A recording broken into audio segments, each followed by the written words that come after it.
Okay, adjusting. I swear I do this every video.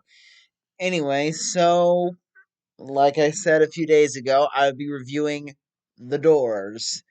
And honestly, I'd seen this movie once several months ago, and I did watch it again and do some research so I could give a better description of this movie.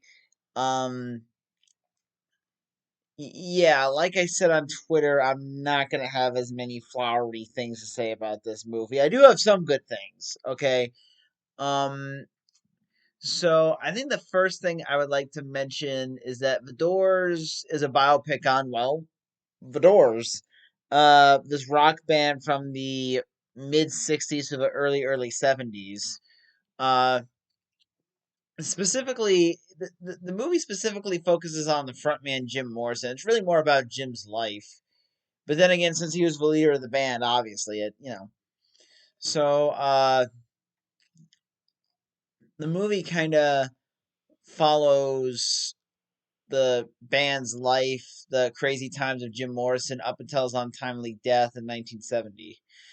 So, right off the bat, it was a great casting decision to get Val Kilmer to play the main character because Kilmer, especially in '91, looked a lot like the real Jim Morrison with the face, the long hair he had. His vocals very much connect to the way Morrison sounds.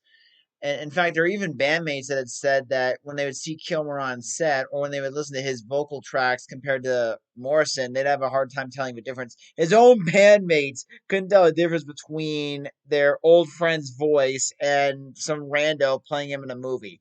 That's really good. Um, I think I'll talk about the positive things first. I do like how I love the music. It's classic rock. Can't go wrong with that. I do think Morrison is kind of an interesting character, the way they portray him in the movie, but I think that's about the end of my nice thoughts on the film. Uh, Morrison, when we first meet him as a kid, he sees this accident with some Indians in a car wreck. And this would really, I think this is what sparked his bizarre fascination with death. Okay, I get it. That is kind of a horrifying thing to see when you're just a little boy. Um, and throughout the entire movie, people are talking about how great of a poet Jim is and how he has this very cool philosophical way. You guys are high on LSD. Anything would sound profound. Um, yeah, I honestly felt like the movie was pretentious hippie bullcrap throughout a good chunk of it. The lyrics were good. There were some scenes that seemed kind of creative, but it seemed like they were trying too hard. It seemed like the writing of the dialogue was trying too hard to capture a way of life or a way of being. It just seemed really, really silly.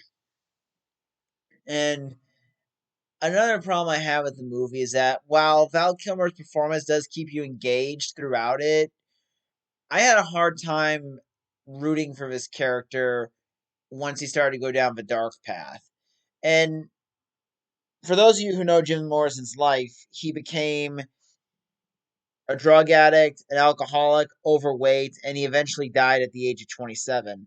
Now, granted, when he passed, he said that he had lost some of the weight he had gained, so it was like he went to Paris to find himself in the early 70s, but he died in 1970 before I think he died in 71 right before his 28th birthday. So yeah, it does kind of beg the question: if Morrison had been able to come back from his retreat in Paris, would he have been a better person, and would he have gotten back on track? And I don't know. It kind of seemed like, man. I will admit, Oliver Stone.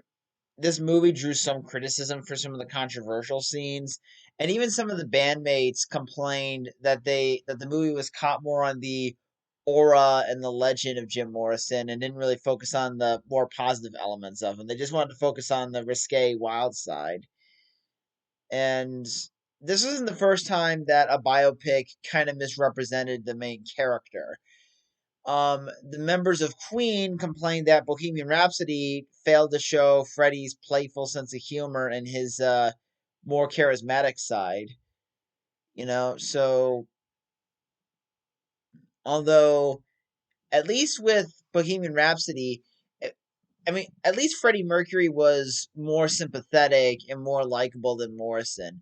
Because if you're gonna do a movie where the main character goes into a bad boy realm of his life and becomes a dark character, you need to make them charismatic and interesting enough that you still want to follow this person. And in this movie, it went too far with it went too far with the crazy antics to the point where you really don't care what happens to Morrison. And I guess if you're a Doors fan, I'm not really sure how you'd react to this, but by the time Morrison was dead in the bathtub, I was like, oh, thank God, the movie's over. Yeah, look, you need to give me a main character that's at least interesting to watch and not despicable. You know how I mean, however, the indecent exposure scene that did happen, the scene where Morrison threw a TV at someone in anger or locked his girlfriend in a closet and set it on fire, that those have been disputed up to the point of being debunked. So yeah, Oliver Stone kind of likes to take things and be really controversial with it, from what I've seen, or actually from what I've heard. Um, I don't know. I feel like maybe if the movie, I, I I feel like Stone could have had it both ways. If he wanted to focus on the myth of Jim Morrison and then try to stay true to what the real person was actually like, according to his bandmates. Now, the bandmates could have just said that stuff to save their skin, to say, to keep the public image safe. But again, if the bandmates are saying that the movie misrepresented Jim, I think you could have focused on the myth and the real man behind it, because I think that would have worked very well. It's kind of it's. I will give the movie credit though; it doesn't shy away from making Morrison a douchebag, which is really good, because there are some movies where they try to paint the character in a positive light and aren't even willing to go into a dark realm. So I give the movie credit for not pulling any punches on some of the controversial stuff, even if it was again exaggerated for dramatic effect. Um, I do kind of feel like Meg Ryan's character was kind of wasted. She was just kind of a doormat throughout the movie. I mean, she does fight Jim on some of his antics, but for the most part, she keeps going back to him, and I'm just thinking the bad boy appeal. The oh man, I mean, the movie does have its fans. I actually have a guy I work with at Giant that loves this movie, but I I just wasn't able to get into it. Um, what was interesting is that Morrison was a heavy reader growing up. In fact, he was looking up books on demonology and stuff you'd hear in like the Necronomicon or Evil Dead. And his high school teacher actually had to do some digging to see if the books Morrison were reading even existed. So yeah, and they do touch on the fact that Morrison is interested in poetry and tried writing a poetry book, but then it just kind of fell apart. Um, Overall, I do think that what the movie was trying to do was a cool idea, and I do think that if they tried to focus on Morrison's real personality instead of his uh public image as a rebel, maybe the movie would have worked. Or maybe Morrison was exactly like that in real life. Because from what I've read, Morrison wasn't the greatest person, but I never really found anything in my research that definitively said he was as bad in the movie as he was in real life. I mean, again, Stone could have been exaggerating, or the bandmates could have been trying to do a PR stunt to save their own faces. But overall, I do think the movie, if you're a Doors fan, I would recommend it, just out of curiosity. If you're an average classic rock fan, I guess there's no harm in watching it, but I was kind of okay with the movie and making fun of it, but the scene where Morrison pleasures himself on stage, that was the point where the movie killed itself in front of me. So yeah, mixed bag here, guys. Really mixed bag. Oh man. I mean, at least in Purple Rain, Prince had the excuse of being a victim of an abusive household and was starting to act out the same way his dad did. Morrison didn't really have a rough upbringing from what I saw. He was just kind of a pretentious, artsy fartsy, full of himself kind of guy that got too drunk on the fame and it destroyed his life. So I guess you could call this movie a cautionary tale as well as a real story, but aside from that, it's kind of painful to get through after you get past the heights of their fame. It's really hard to watch.